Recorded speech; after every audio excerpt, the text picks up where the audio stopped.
William Shakespeare, Sonnet number 1. From fairest creatures we desire increase, that thereby beauty's rose might never die, but as the riper should by time decrease, his tender heir might bear his memory. But thou, contracted to thine own bright eyes, feeds thy light's flame with self-substantial fuel, making a famine where abundance lies. Thyself thy foe, to thy sweet self too cruel, thou that art now the world's fresh ornament, and only herald to the gaudy spring, within thine own bud buryest thy content, and tender churl makest waste in niggarding. Pity the world, or else this glutton be, to eat the world's due by the grave and thee. Welcome to Rebecca's Reading Room and the Bard's Corner. Today I'm meeting up with my sister Sarah to discuss how Sonnet number 1, From Fairest Creatures We Desire Increase, resonates with us today. Stay tuned. This is an exciting conversation. Hello and welcome to Rebecca's Reading Room. We are in the Bard's Corner today, and I have walked over to the book dialogue to talk with my sister Sarah about Shakespeare Sonnet number 1, which is a perfect time because it's spring and he talks about beginnings, about mortality, about beauty, and we are surrounded by beauty. So Sarah, are you ready to discuss? I am indeed, and if I know my sister well enough, she probably has a few little questions lined up to try to stump me. What do you think? I have my book of inspiration because Sonnet number 1 has a lot to do with today. We think that Shakespeare is only in the past. So what we do is we study Shakespeare in the context of 500 years ago. But I think we need to experience Shakespeare today. So I am going to ask you, what do you think Sonnet number 1 is all about? Well, if we're going to take it out of the context within which it was written, I think in pulling it forward in today's world, I think what he really is talking about is purpose, appreciation of beauty, to find a reason for our existence. Okay, so I'm going to stop you there because you talked about beauty. What do you think he meant about beauty? Because from fairest, from fairest. So I think to myself, well, I understand that he might be just talking about people that are beautiful or whom we consider beautiful, the facial features, the body, all of the things that come to us as in terms of a beautiful person. But I think beauty is much different. Well, it's interesting because I believe, that for most people, we look at beauty in the context of our own existence, our own reality, our own context, our own environment and social dynamic. And for me, I think we need to look deeper than that. We look at as this beauty is surface. I don't believe that beauty is something that can be seen with the eye. I think it is something that is felt. I think beauty is something that evokes a feeling within us that brings joy, that brings a sense of gratitude for living. You do like Shakespeare sonnet number 1, don't you?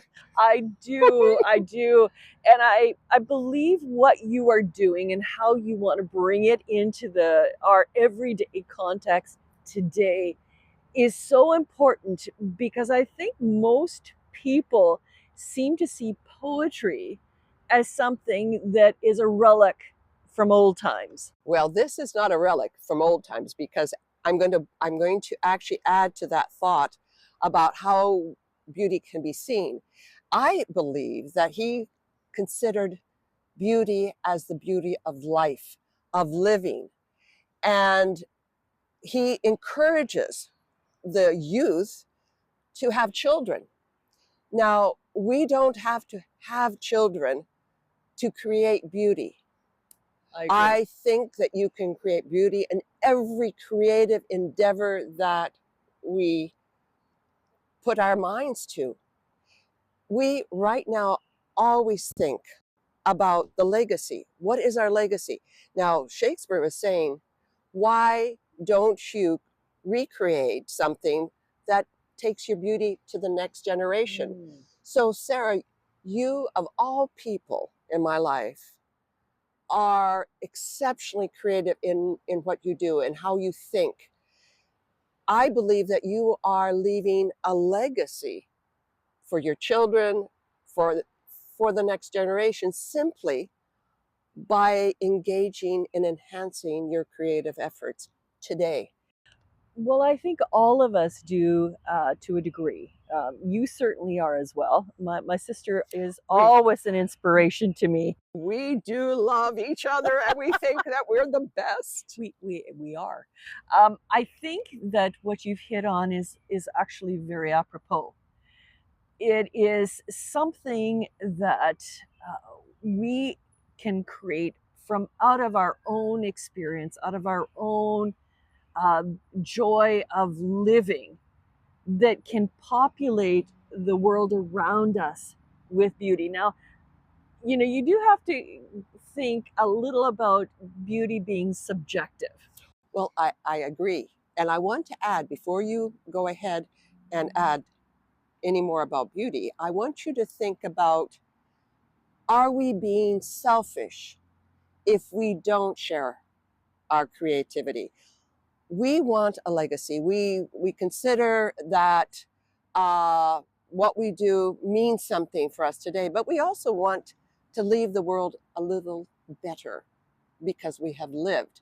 So when you think of creating beauty, do you think it's selfish for us not to create that beauty? Wow. Have I given you a question on that? Yes. Oh, wow.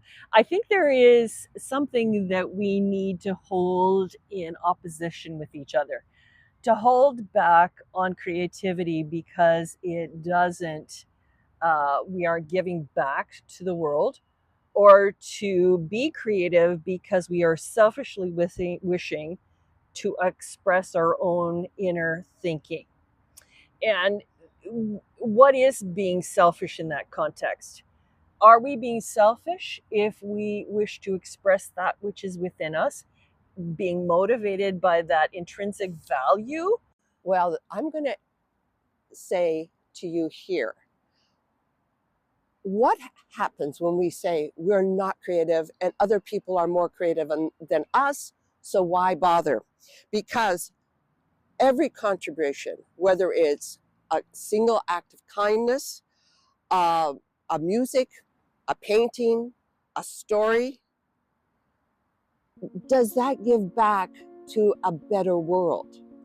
Oh, I do believe it does. You hit on a word there that I'd like to pick up on: kindness.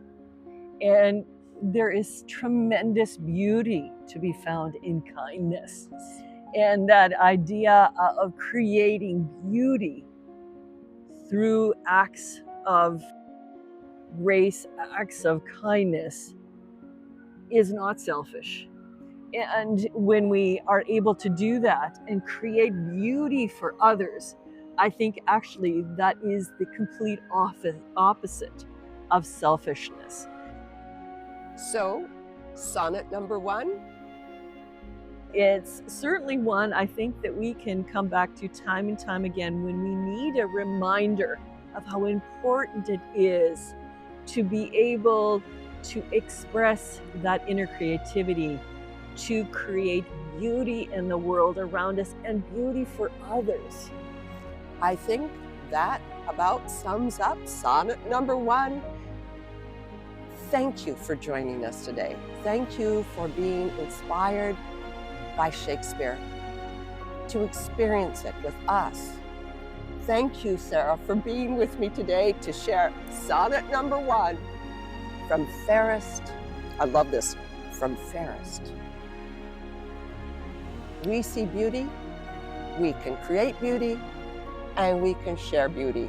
So until next time you meet on the Book Dialogue or in the Bard's Corner, Have a beautiful day. and keep reading and reciting poetry.